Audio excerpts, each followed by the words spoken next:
Magandang araw mga kabahagi. Welcome dito sa ating programang Pamumuno 2025 kung saan muli nating pinag-uusapan ang mga adikain, ang mga plataforma ng mga tumatakbo ngayong eleksyon. Ako po ang inyong lingkod, Met Sanding Minion. At syempre po mga kabahagi, ako po naman ang inyong kabahagi sa Himpapawid, Ben Paipon, para sa ating Pamumuno 2025. Of course, Tata Ben, ngayong araw na ito habang tayo ay patuloy na nagbabantay sa mga paghahanda ng COMELEC sa eleksyon at kinakausap ang iba-ibang mga tumatakbo ngayong halalan. And ngayong araw na ito, mga kabahagi, tayo po ay maswerte na nadalaw ng isa na namang tumatakbo. Ayan, senatorial candidate po ang ating i-feature muli ngayong araw na ito. Isa po siyang Filipino lawyer, graduate ng Bachelor of Laws at the University of Santo Tomas. Siya po ay nag-aral ng kanyang executive education at the National University of Singapore. Wow, on negotiation and influence program. Nagpursu ng kanyang executive education in the negotiation and influence program at the University or National University of Singapore. Siya po ay naging managing lawyer ng Rodriguez and Partners Law Firm. So actually may background po siya pagdating sa pagiging trial lawyer, Former Executive Secretary, ayan, ng Bongbong Marcos Administration and nagsilbi po. Sabi ko nga kanina, Tata Ben, while on break ay tayo, kumbaga itong feature natin, naging councilor, naging chairman. So, yung local levels na yan ay nahawakan niya. Sa Barangay Sacred Heart, Quezon City. Ang ating pong tinutukoy, at i-feature ngayong araw na ito, isang independent candidate, senatorial candidate, Attorney Vic Rodriguez. Magandang araw po, sir. Magandang araw, Met. Magandang araw, Ben. Senator, good morning. Magandang umaga. Sa lahat ng taga-subaybay ninyo at maraming salamat sa inyong pagtanggap sa akin dito sa inyong programa, ang Pamumuno 2025. Yes. Actually, it's our honor, sir, to have you on the program. And sana po magkita-kita po tayo sa Senado. Sa tulong ng mamamayang Pilipino at bilang kandidato, I am doing my part. And ako kasi, Met at Ben, naniniwala ako na pagka nakalaan, basta't gawin mo lang yung papel mo, kanyang pagbibigyan. Tama, oo. Kamusta po ang inyong pag-iikot sa iba't ibang lugar ngayong panahon ng kampanya? Well, nakakatuwa because yung response ng tao ay painit ng painit. At habang papalapit yung halalan, ay ako na may patuloy kong pinag-uusapan kahit saan ako magpunta, ay yung mga mahalagang usaping panlipunan na dapat nating gawing sukatan, batayan at a way to measure those who are presenting themselves as an applicant for whatever position, so that the Filipino people will be given a first hand, a free hand, na sukatin, tansyahin, i-assess mo, iyong kilatisin kung karapat-dapat ba yung mga nagpe-presenta sa posisyong kanilang linalahukan. Including me, Ben at Met. Lagi kong sinasabi yan, kahit saan ako nagpupunta, ako'y malayang humaharap, nagpapasukat, nagpapakilatis, nagpapakilala, nang sa ganun mabigyan ng pagkakataon ang sambayan ng Pilipino na makapamili nung tamang 12 para sa darating na 20th Congress sa Senado. I think sa ngayon po napapanahon na magkaroon po tayo ng talagang abogado na guest dito sa ating programa, because there are so many cases now that involves high-ranking government officials. One is in The Hague, in the Netherlands, for charges of crimes against humanity. And we have the daughter, who is also on impeachment case, and awaiting trial very, very soon. Attorney Vic, siguro bigyan po ninyo kami ng pananaw ninyo, sarili ninyong kaisipan. We are not going to talk about whether you are a Marcos boy nung araw, whether you are a Duterte boy right now, sarili niyong kaisipan po, ano po ba ang ibig sabihin ng mga ito sa buhay nating mga Pilipino? Mahalagang pag-usapan natin ito, Tata Ben at Met at sambayan ng Pilipino, sapagkat ito yung mga importanteng usaping panlipunan na dapat nga nating gamiting batayan sa pagpili ng ating mga leader na darating ngayong May 12, 2025. Pag-usapan natin yung una ninyong binanggit. As a Filipino, as a lawyer, mali yung ginawa nila kay Pangulong Duterte. Mali. Okay. Hindi siya dapat trinato ng ganon ng sarili niyang gobyerno. Mhm. Alam ninyo, ang trabaho ng gobyerno ay protektahan ang ari-arian, ang kalayaan at ang buhay ng bawat Pilipino. Ang ginawa nila kay Pangulong Duterte ay labag sa kanyang karapatang pantao. Illegal yung pag-aresto, illegal yung pagkadetine, at lalong illegal yung rendition o yung sapilitang paghatid sa kanya sa The Hague, sa the Netherlands. Bakit kanyo? Maraming binibintang kay Pangulong Duterte. The period is from 2011 to 2016. Alam natin na hindi pa siya Pangulo nun. Alkalde pa lang siya. Kung meron siyang totoong kinakasangkutan na kahit anong krimen covering the periods of 2011 to 2016, bakit hanggang sa ngayon wala siyang kaso dito Sa Pilipinas. Another period that is covered is 2016 to 2019. Kung talagang meron siyang pagkakasala, ang argumento naman nung mga kating-kating mapadala siya doon sa banyagang jurisdiction, siya raw kasi ang Pangulo. For the sake of our discussion this morning, yes, he was the president during those times, 2016 to 2019. But today is already 2025. Yes. Natapos ang kanyang termino ay 2022.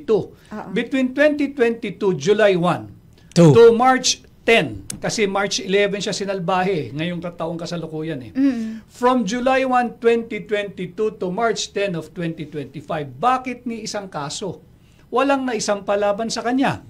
Ngayon, kung wala siyang kaso dito sa Pilipinas, kung saan binibintang yung mga kasong kanya raw kinakasangkutan, lalong wala siyang kaso sa The Hague. Wala siya lalong kaso sa Netherlands. Wala lalong jurisdiction yon.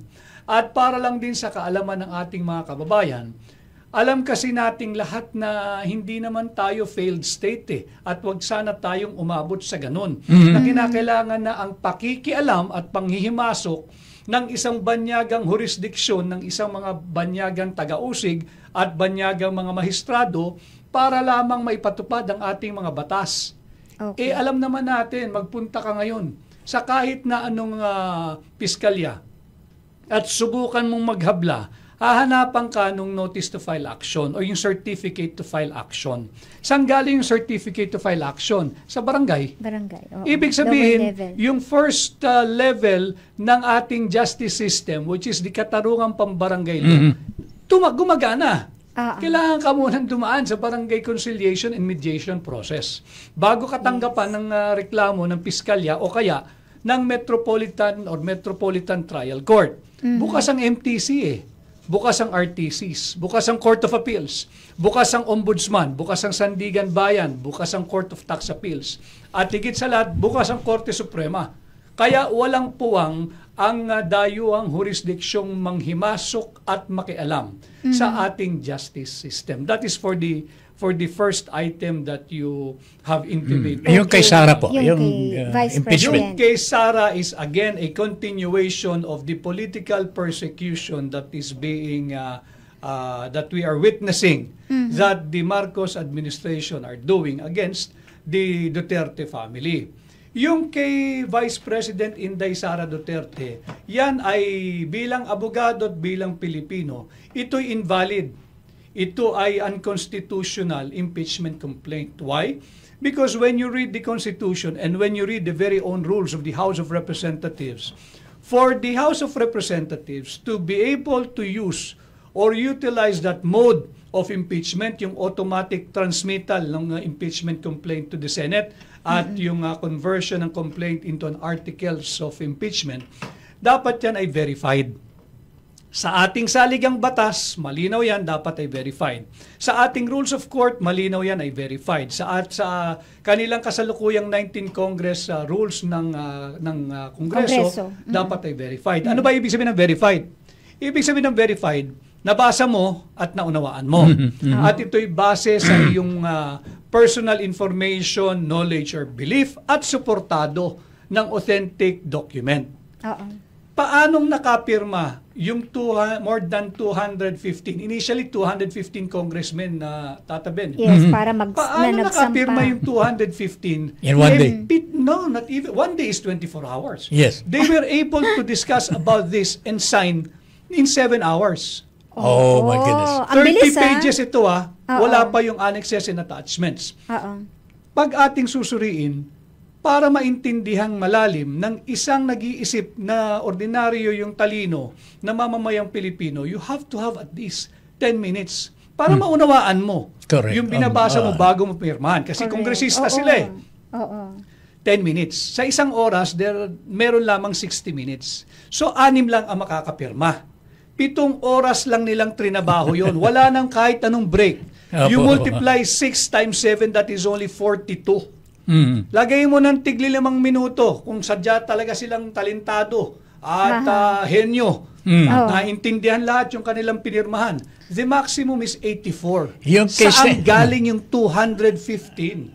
Yung case na ito, Attorney Vic, yung case na ito is already in the Supreme Court, di ba?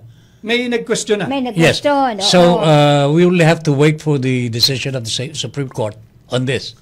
Yes, I hope a decision will be forthcoming soon. I hope because of the importance and the relevance of this particular case pending before the Supreme Court into the direction of our country today. That's right. Okay. Sige, hintayin na lamang po natin siguro yun, attorney. Sure. Oo, ayan. Pero at least, di ba, ito, sinasabi niya, duda siya na nabasa ng husto. Ang nilalaman ng complaint bago pa man ito talaga. Yes, Met. In fact, hindi ako duda. I am convinced that hindi ito binasa. Dahil there is no way na makakapirma yung 215 in a span of 7 hours. There is no way. The only thing that we can deduce from that sasabihin ng mga kongresista, alam na namin ang laman. Oo. Alam na namin ang laman. Or isang briefing na ginawa, tapos ito ano masasabi po ninyo doon, attorney? attorney? Kayo lahat. Diba? Alam na namin ang laman ito Ito ang nilalaman ng aming impeachment case. Dapat kasi base sa kanilang personal knowledge, information, or belief. Hindi pwedeng naikwento mo lang sa akin. Hindi pwedeng naikwento ko lang sa kanya. Personal knowledge, information, so this was a subject of interrogation, investigation in the House of Representatives. At nalalaman mo, nakakatiyak ka na alam mong personal. At meron kang pinangahawakang authentic records or document. Even yung COA, na siya ang pangunahing watchdog pagdating sa paggamit ng pondo nating mga Pilipino. Wala pang ang findings COA na yun. Hindi mo pwedeng pangunahan yung Commission on Audit sa kanilang findings. Alright. Anyway, panimula pa lang yan. Sabi nga, antayin mo natin ang desisyon ng Korte Suprema po dito. Tama yun. Kung ito po ay papasa. Yes. Kasi kung hindi papasa, hindi po matutuloy ang trial. Tama. Hindi po matutuloy. Tama. Kung sasabihin illegal ang proseso at unconstitutional, hindi dapat ito pagbigyang daan ng Senado, them sitting as the impeachment court. That's correct. So, antabayanan po natin, mga kabahagi, ang desisyon ng Korte Suprema tungkol dito sa usapin ito. And we respect the view of our special guest for today, si Attorney Vic Rodriguez. Independent po kayo? I filed my candidacy as an independent candidate together with Hakbang ng Maisog. Ang Hakbang ng Maisog is not a political party but a social movement. But eventually, noong February 11, nagpormal kami ni Pangulong Duterte At ako'y kanyang inadapt bilang kandidato ng kanyang partido, yung PDP. PDP laban. PDP. Oo, PDP. Hindi po. Adopted candidate ako ng PDP at isa pang partido, yung partido naman ni dating Secretary Bebot Bello, yung Partido Maharlika Pilipinas. Alright, Yun. okay. Okay, Net- so, naku mamaya pag-uusapan natin ang mga plano, no, ng ating guest, if ever siya po ay makapasok sa Senado, ano yung mga pangunahin niyang gagawin para po sa ating bansa sa pagbabalik, mga kabahagi ng Pamumuno 2025. Pamumuno 2025. Pamumuno 2025. Ang anaantay ng ating mga kababayan na itanong po siguro ng Pamumuno 2025. Attorney Vic, you've been the spokesperson of the President, and that's for quite some time, no? During the entire election protest for the vice presidential contest. At Yeah. ganun din nung hanggang sa maging Pangulo. 2022, bago ako nahirang bilang Executive Secretary. Okay. Yes. So, marami ang nagtatanong. I don't know if you have explained this already to in other forums po. Marami pa rin po nagtatanong. Gusto nilang malaman anong dahilan. Kayo po umalis po sa Malacanang sa poder ng Pangulong Marcos. Kung ang Marcos Duterte may break, parang sila rin may break. Diba, attorney? Ano po ba talaga ang nangyari ho dito? Was there anything that happened between you and Mr. Marcos or the family? Ako personally, kami ni Pangulong Bongbong Marcos, wala kaming diferensyang personal. Okay. Wala. Oo. At hanggang sa ngayon, paulit-ulit kong sinasabi. Friends pa rin po kayo? Ay, hindi ko na pwedeng sabihin yan. Okay. Mahirap namang mag-angking ka na kaibigan mo ang isang tao, pero hindi naman din ganun ang tingin sa'yo. Oh. So I'd rather leave it at that. Okay. Pero yung issue kung meron kaming hindi pagkakaunawaang personal, wala. Wala. Hanggang sa ako'y umexit, maayos kami. Subalit, nakikita ko mali na yung direksyon. Hindi ito at hindi yung nandoon pa ako ang direksyon na aming inasam at ipinangarap para sa sambayan ng Pilipino kung sakasakaling siya ay pagbigyan ng dakilang lumikha ng pagkakataon na maging Pangulo. Ang aming layunin ay talagang magtrabaho ng tama at iangat pa ang buhay at kabuhayan ng bawat Pilipino. And like what I have said, Ben, nung ako ay nag-file ng aking kandidatura, ang aking katapatan ay tanging sa Republika ng Pilipinas lamang. Not to a single Hindi entity. isang tao, hindi politiko, hindi Yes. partido, o sino mang oligarko. At kaya ako'y nag-decide na kumandidato bilang independent kasama ang social movement ng Hakbang ng Maisog na humihingi ng transparency, accountability, peace and security in government and in governance. Dahil ang gusto kong kasama, ang gusto kong kapartido, ang gusto kong kaalyado ay kayo, mamamayang Pilipino. Malinaw sa akin yon. At nung malinaw ang direksyon, alam mo yung mga intrigahan sa loob ng Malacanang, normal yon. At wala akong ilusyon na nung kami patungo na doon, magiging madali o panatag ang magiging sitwasyon dyan. Hindi. Snake pit nga kung tawagin. Subalit, kaya ko yung intrigahan. Kaya ko yung mga naninira sa likod ko. Kaya ko yung mga masasakit na salita. Pero hindi ko kaya pag ang nagsasalita na ay yung 31 milyong Pilipinong unang nagtiwala sa kanya at hinalal siya bilang Pangulo. At higit dyan, pag Pangulo ka na, hindi lamang ng 31 milyong Pilipino, hindi lamang ng angkan mo o pamilya mo. Pangulo ka na ng buong Pilipinas kung binoto ka man o hindi. Gusto ka man o hindi ng 110 million or so Filipinos. Yan na dapat ang pananaw mo at ang layunin mo lang, mapabuti yung pang-araw-araw na pamumuhay nila. Yun ang aming, yun ang hindi ko pwedeng i-tolerate. So I'd rather live. You have been given the privilege, no, and the opportunity to serve already.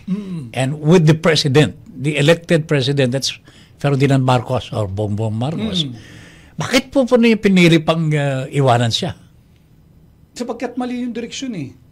Hindi, ulitin ko. What was wrong? What was wrong? Ay, tingnan lang natin yung nagsimula yan doon sa mga nag-aastang Pangulo na wala naman ni isang mandato. Is that Ang yung pagkakaalam ko nag-aasta? ng 2022, Ben at Met, isa lang ang binoto ng taong presidente. And that's his Ayun Bongo. ang dapat umaktong presidente. Yung bang hindi nag-aastang yung mga feeling Pangulo. president. Hindi po pwede attorney, ang yung- anak, hindi pwede ang asawa Kahit dito. na sino, kahit kung sino man. Isa lang ang Pangulo para sa akin. Okay. And as the Executive Secretary, I am duty-bound to listen to the President. Not to any functionary or not to any pretender positioning himself or herself or themselves to have or to enjoy.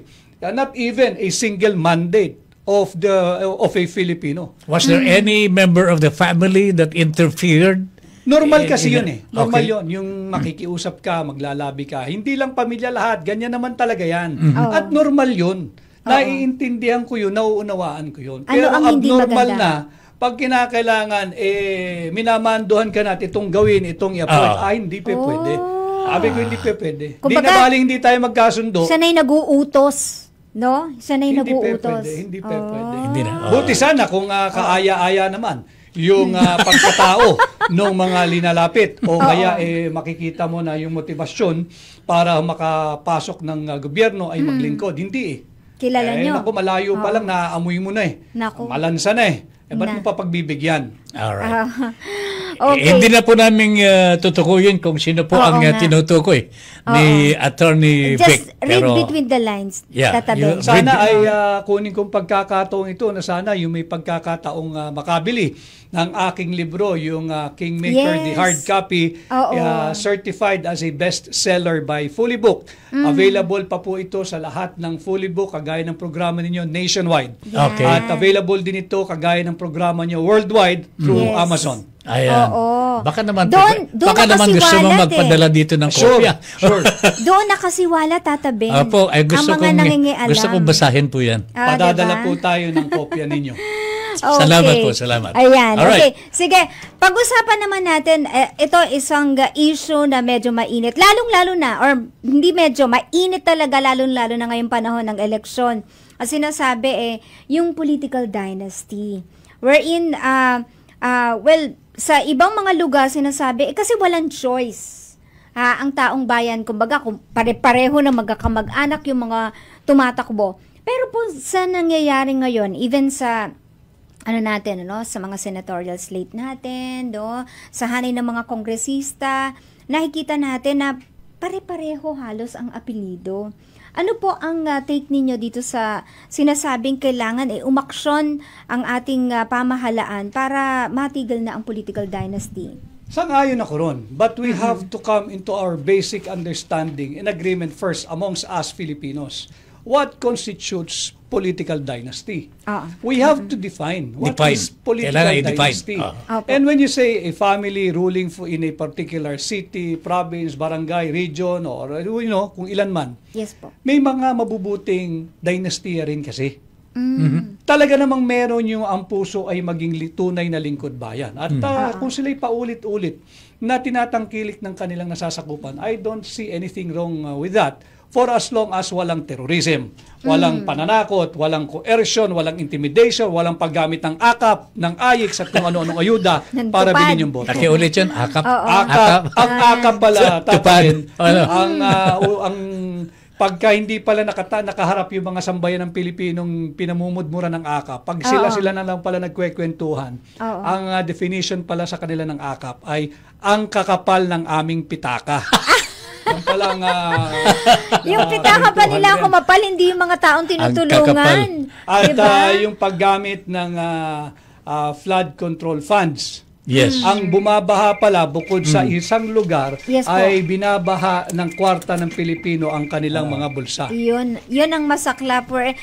Nakita natin yan, maraming lugar ang talagang tinamaan ng mga bagyo at talagang nasira, ang maraming mga agricultural lands natin, ang products natin. Speaking of etong mga natin, ano sa tingin nyo ang dapat nating gawin para matiyak natin yung food security, thinking na merong mga calamities tayong kinakaharap, meron pa mga problema, other aspects na nakakaapekto po sa mga basic needs ng Pilipino. Alam mo, matagal na panahon na laging pinag-uusapan na yung food security ay tutugunan.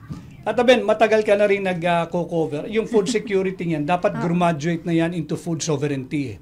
Yung mas mataas na antas, na meron na tayong kalayaan laban sa gutom. Opo. Pinag-uusapan pa rin natin food security. At alam nyo, hindi tayo matatapos magsalita tungkol sa food security kung hindi natin tinutuunan yung punot dulo, yung ugat ng maraming problema ng ating bansa at kahirapan ng mga Pilipino. Ano yan? Yung korupsyon na nagmumula sa ating tao ng budget. Opo. Huwag dapat pakialaman yung budget ng Pilipinas. Itong 2025 national budget na aming kini-question kasalukuyan sa Korte Suprema at hinihiling na ito ideklarang invalid at unconstitutional dahil nakita namin na merong 28 items na blanco sa Bicameral Conference Committee report. At nung aming sinusuri, you've asked me, Met, about food security at agrikultura, halos lahat ng items na blanco, alam mo kung tungkol saan? Agrikultura.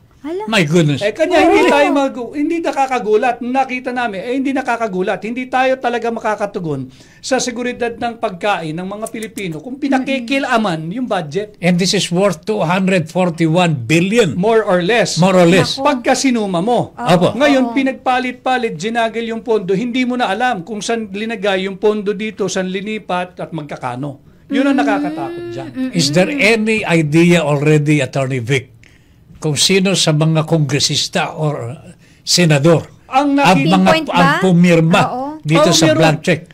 Pinakita namin yung mga pumirma dyan sa blankong Bicameral Conference Committee report. Yeah. And the copy of the Bicameral Conference Committee report that we have presented to the public, ito ay approved, ratified, signed, and filed before the House of Representatives Bills and Index Service. Ibig sabihin, yun na yun. Kasi pagka na-file mo, na-approve mo, na-ratified mo, na-pirmahan mo, Ben, wala nang galawan yan. Wala nang insertions. Hindi mo na pwedeng galawin yan. Ang natitirang gagawin mo na lamang dyan, printing. Correct. Kahit isang linya, kahit isang sentimo, hindi mo pwedeng galawin. Kongresista po ba ang pumirma dito? Ang Bicameral Conference Committee kasi dalawang panig Merong contingent yung Senado, may contingent yung House of Representatives. So, may mga senador at maraming kongresista ang pumirma sa kabila ng panay blanco yung kanilang final, approved, ratified, and signed Bicameral Conference Committee report. Alright. Yun, Anyway. Masaklap ang nangyari sa ating masaklap po ito. Ha? Malaking pera ito. 241 billion, more or less, ang halaga po nito. Yung nakita namin. That is why, ang aming kini-question, ang lagi kong pinapaliwanag sa sambayan ng Pilipino, na nakakatuwa dahil yung tipong usapin na dapat sa mga teknokrat lamang, sa mga mahuhusay lamang sa pananalapi o yung mga abogado lamang, pinag-uusapan na ng tao ngayon yung national budget. Dahil sabi ko, paano nakapagpasa ng 6.326 trillion pesos 2025 national budget ang gobyerno sa ilalim ng Marcos administration kung merong 28 items sa blanco? Parang math yan Tanungin mo yung bata, 1 plus 1, automatic 2. 2 plus 2, 4, 3 plus 3, 6. Pero Tata Ben, Met, tanungin ko kayo, magagaling kayo, 4 plus blank, magkakano? Nako, malaking question mark yun. Blanco. Attorney. Kahit mag-araw-araw tayo mag-usap tatlo rito, hindi natin masasagot. Pero nasagot ng mga henyong miyembro ng Bicameral Conference Committee report. Anyway, break muna tayo, Bet. Marami pang mga, mga isyong panlipunan tayong pag-uusapan at syempre mga aksyon na po pwede pong gawin ng ating guest for today sakaling siya po ay mapo bilang senador sa nalalapit na halalan. Kaya mga kabahagi, station lang dito sa Pamumuno 2025. Pamumuno 2025. Pamumuno 2025. Balikan natin Meron Tata Ben. Gustong itanong po dito sa ating special guest for today. Magiging senador na kasi ito. Yes. Mahihirapan akong puntahan ito pagka naging senador. Ako pupunta sa iyo. Diba? I like Oo nga. Attorney. Okay. Kanina pinag-usapan natin yung budget na question po ninyo sa Korte Suprema. Yes. What is the status of that? And dapat merong oral argument na itinakda ang kataas-taasang hukuman April 1, 2, and 3. Subalit nagmosyon Nagpas na. nagmosyon ng Office of the Solicitor General at humingi ng postponement at ito ay pinagbigyan ng Korte Suprema at na-move ito ng May 19 alas 10 ng umaga diyan sa Supreme Court. Uy, antabayanan natin. Na-move yung oral argument. Yes. Naniniwala po ba kayo kay Bernardo Guevara na magiging Solicitor General? Ako personally bilang You still believe abogado, in it? and I know him personally, yung kanyang ginawa na hindi i-represent ang gobyerno, ako sa tingin ko kahanga-hanga yun dahil hindi niya siguro masikmura at labas sa kanyang prinsipyo at hindi talaga kayang ipaliwanag yung naging ginawa ng gobyerno. So nakakatuwa na meron pang mangilan-ngilan na tao at lingkod bayan sa kasalukuyang pamunuan na may honor at dangal at may dignidad. Naninindigan. Yes. Attorney, one more thing. On the PhilHealth issue, nagtapos na rin po ang oral arguments ng Korte Suprema tungkol dito. But there is no idea yet kung ipababalik po ng Korte Suprema yung Pwede pa ba kinuha ng yun? gobyerno sa pondo ng PhilHealth. Maihahabol ba yun, attorney? What is this? Ako more than kung ibabalik ba o kung may kautosang pagbabalik. Importante ron madeklarang unconstitutional, illegal, unlawful, invalid, and criminal yung ginawa ng administrasyon ni Bongbong Marcos na pangingialam at pagkuha ng 60 billion of the initial 89.9 billion pesos sa fund ng PhilHealth. Sapagkat ito'y para matuldukan na yung kultura ng korupsyon at pagjagel ng pondo. Pinakialaman pa yung PhilHealth. Yes. Napakahalaga nito. Alam mo, Tata Binatmet, at mga kababayan, alam natin ito. Halos lahat ng Pilipino, we are just one hospital bill away from poverty. Yes. Kinuha mo pa yung pondo ng PhilHealth. Anong klaseng administrasyon ito? This was 2024. Ngayong 2025, hindi ka na nakontento. Binigyan mo ng zero funding.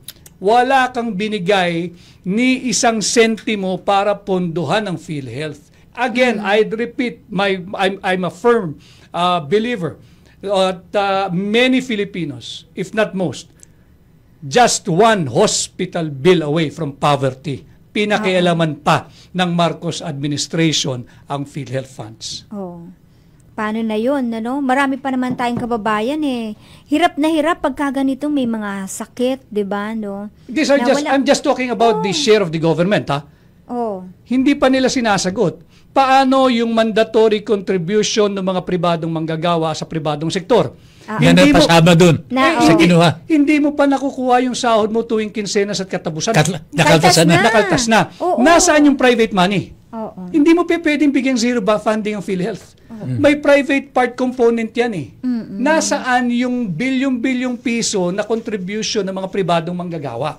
Bakit mo kukunin? Hindi pera ng gobyerno yan. Hindi pera ng Marcos administration yan. Nasaan yung pera ng mga pribadong manggagawa na kinakaltas sa kanila buwanan? Yes. Siguro nagagawa po ng ating pamahalaan ang mga ito sapagkat alam nila na ang ating mga kababayan po kulang sa edukasyon.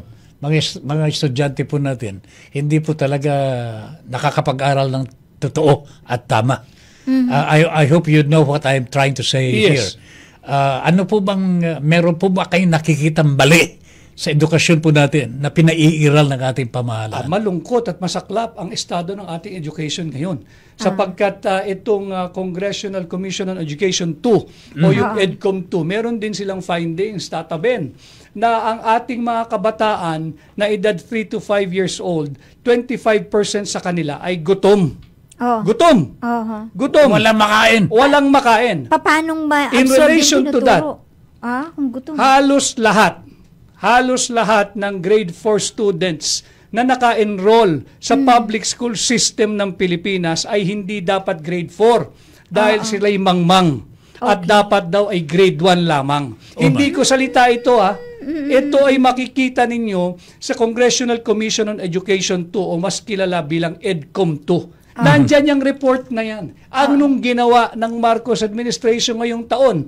binawasan pa ng 31 billion pesos ang education sector. At dagdag ko lang, dyan din sa EDCOM 2 report, ang sabi dyan, merong kakulangan na 165,000 classrooms. Last year, bilyon-bilyon ang pondo at trilyon yung halaga ng ating national budget. Of the 165,000 classroom shortage ng ating public school system, 849 classrooms lang ang pinagawa ng Marcos administration. Kulang na kulang. Ang laki hindi pa rin. Kulang na kulang, hindi prioridad. Ang laki, oo. At ito pa, lumindol ng malakas sa Myanmar at sa Thailand. Ang findings ng EDCOM 2 report, for every 10 public school buildings or classrooms, 3 lamang ang kanilang sinasabing of sound structure. Meaning, sa 10, yung 7 dyan, dapat mo nang i-condemn, dapat mo nang i-retrofit, dapat mo nang kumpunihin. Delikado na para Delikado sa mga bata. na. Darating na yung big one.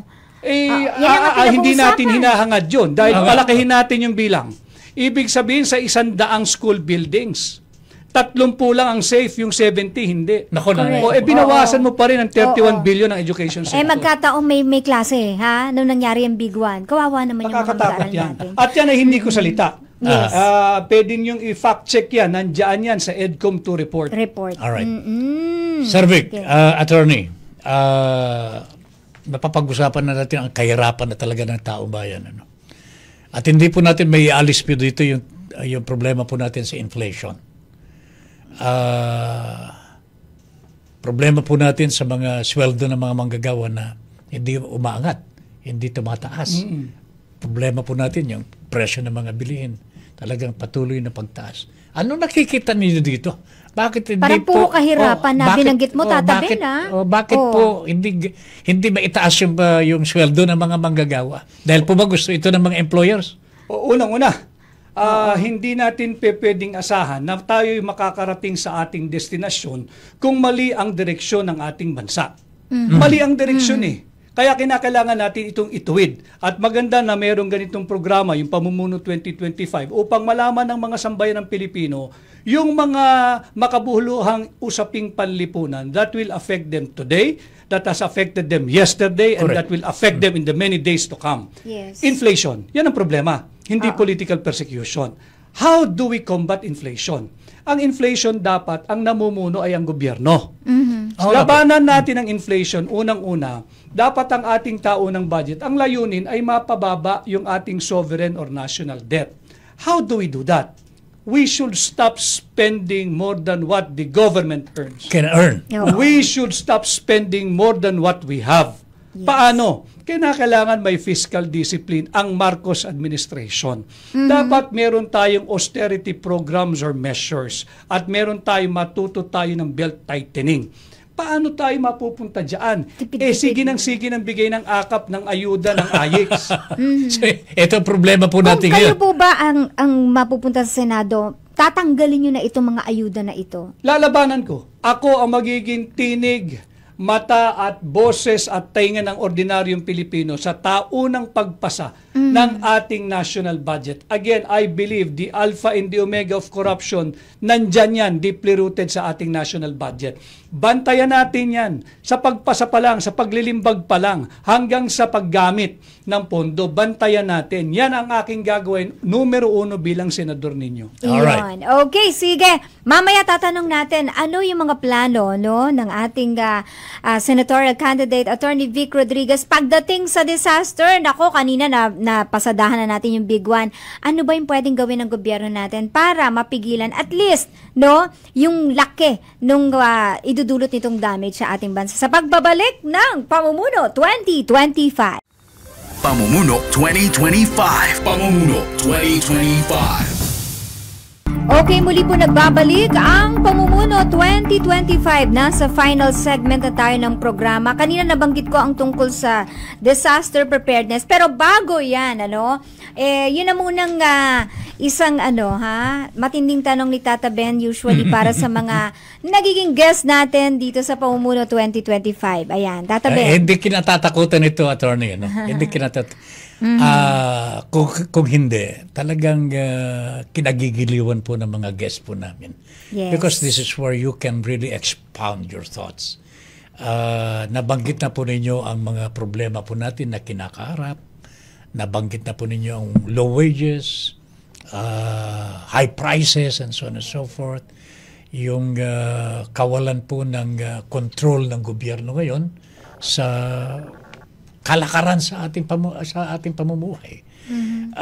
Attorney, tumatakbo na po kayo bilang senador, and we really hope that you will be there. Thank you. And Thank you. pag-asa po namin yung mga katulad po ninyo na may paninindigan. Salamat. Now, tell the people ngayon, sabihin po ninyo sa kanila, bakit kayo ang iboboto? Maraming salamat, Tata Ben at Met, at sa inyo pong lahat. Ang ating bansa ay nahaharap sa napakaraming seryosong problema na kinakailangan ng mga seryosong solusyon mula sa mga seryosong tao. Kaya naman ako'y tumatanggap ng ganitong uri ng imbitasyon upang magpasuri, magpasukat, magpakilala, magpakilatis, magpatimbang sa sambayan ng Pilipino. At kung sa tingin po ninyo na ako ay kulang sa inyong pagtitimbang, pagkikilatis at sa aking pagpapakilala, Tata Ben, huwag ninyo akong tulungan, huwag ninyo akong iboto.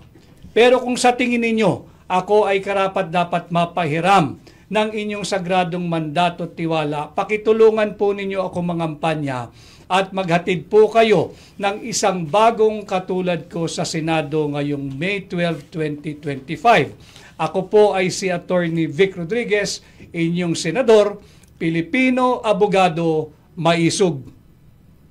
Ayan. Ayun. Number 56. Ayun. 5-6.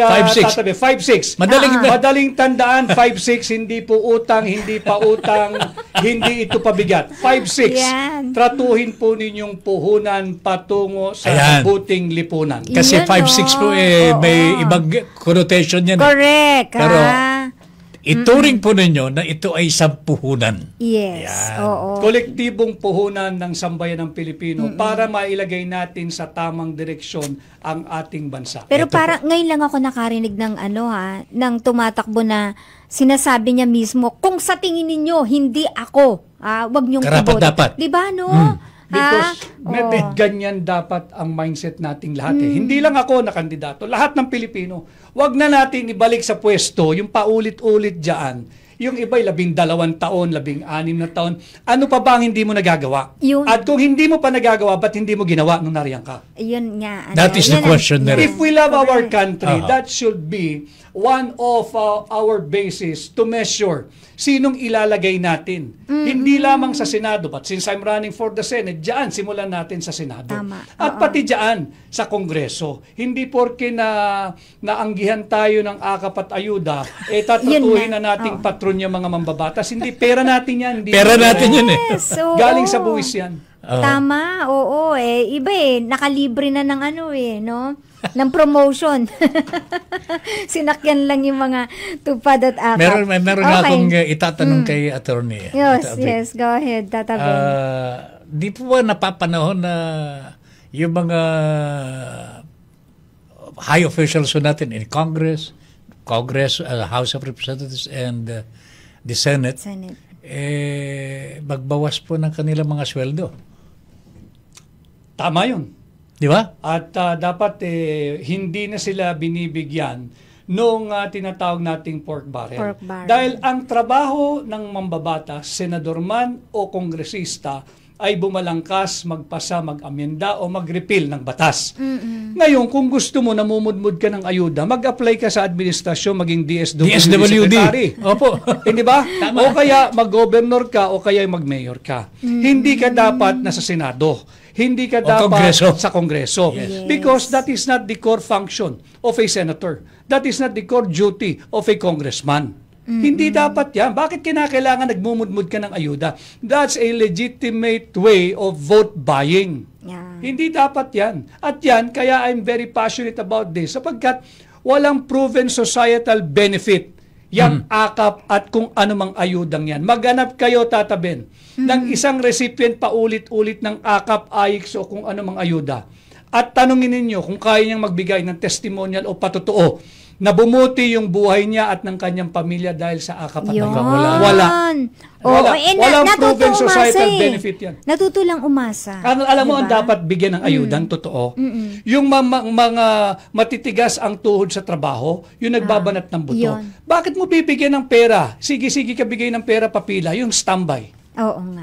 No? Yung Walang pagkukuha ng ginagawa. pera, bibili lang ng sigarilyo, magiinom, maglalasing, manggugulo. Ayan. Bakit hindi natin bigyan ng tunay na ayuda yung mga taxpayers, yung mga private na manggagawang Pilipino? Halimbawa, total, inuubos ng gobyernong ito ang pera ng Pilipino. Bibigyan natin ng tunay na ayuda yung mga nasa working class, yung mga nagbabayad ng buhay. Sa paanong pamamaraan?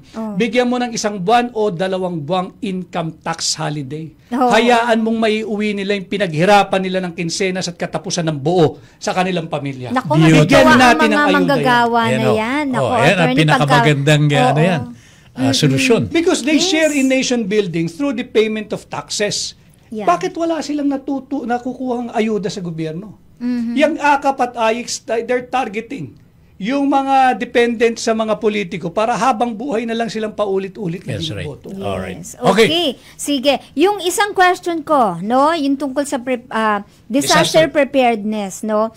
Bukod dyan sa nababalita na big one matapos ang nangyari sa Myanmar and Thailand, ano, ito rin yung nararanasan natin probably because of the climate change. That's what the experts are saying, ano, na matindi ang taon-taon na lang pagka may bagyong dumating dito sa ating bansa, marami ang nasasalantang mga ari-arian at maging mga buhay ng mga kababayan natin. Ano po ang pwede nating gawin, no, pagdating sa disaster?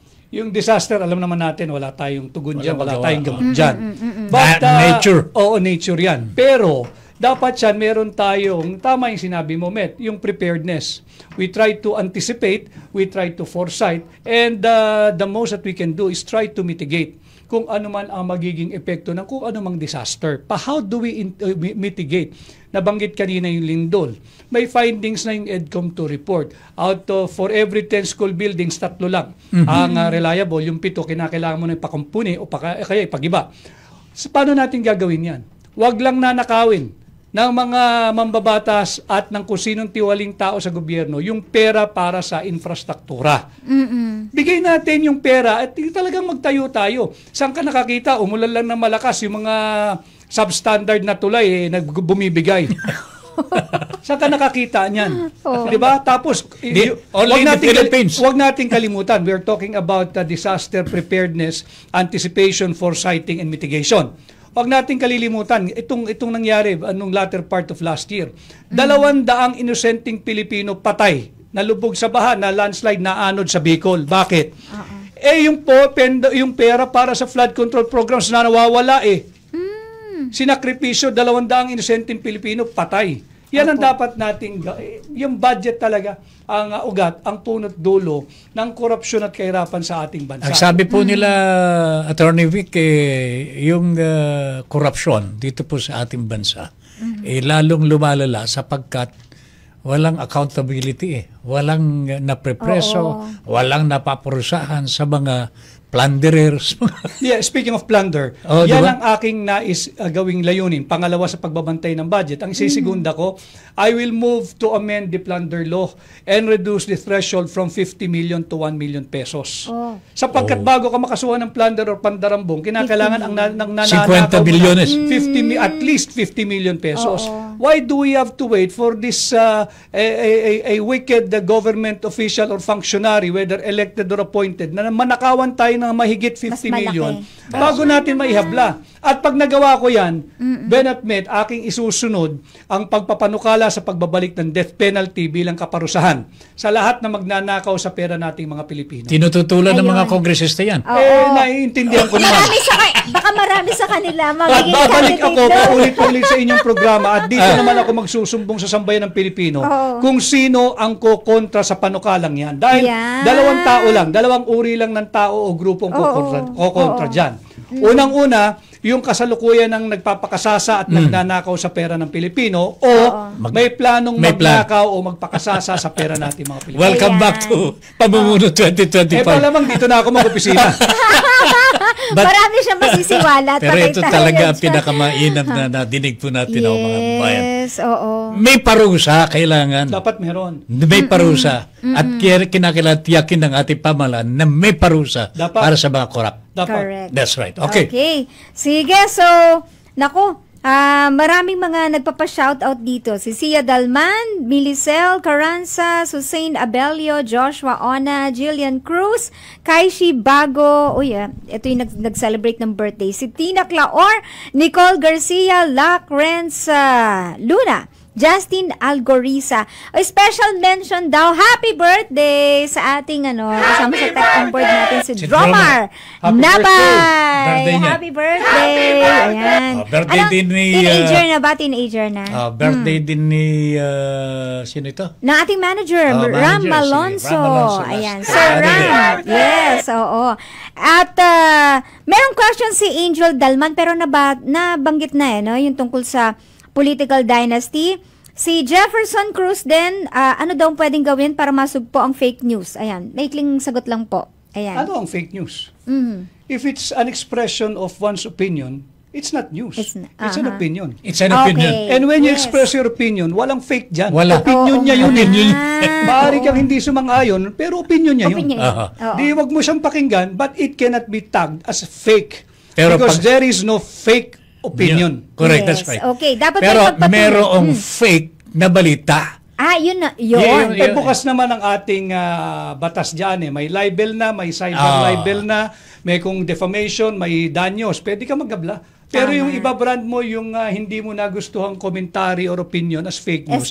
Opinion niya yun, commentary niya yun, sa loobin niya yun. Parang dito sa atin. It is covered by free speech. Respeto mo yun. That's correct. Opinion. Ayan. So, acknowledge ko na lang si Anne-Marie Dan, nagpahatid ng kanyang mensahe. Thank you very much for listening. Okay, so, Tata Ben, dumating na ang taktang oras na ating pamaalam. Thank you very much, Attorney. Thank you very much for your time. I should be the one thanking you sa napakalaking pagkakataong binigay ninyo sa akin. Maraming salamat, Tata Ben.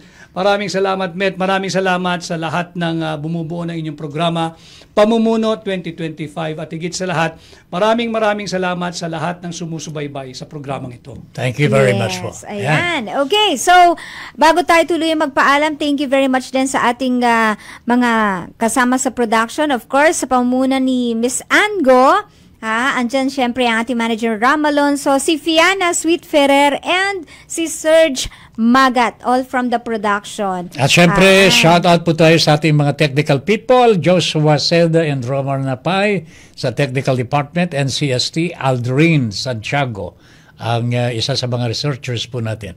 And all the rest, mga estudyante po natin from UDM, Adamson, FEU, UST, UCC, and LPU. Thank you very much. Yeah. At ganoon din po sa ating technical director, si Engineer Dave. Thank you very much. All right. Yes, so, nako mga kabahagi, isa na naman pong malamang talakayan. Nako, maraming mga pasabog si attorney, di ba, no?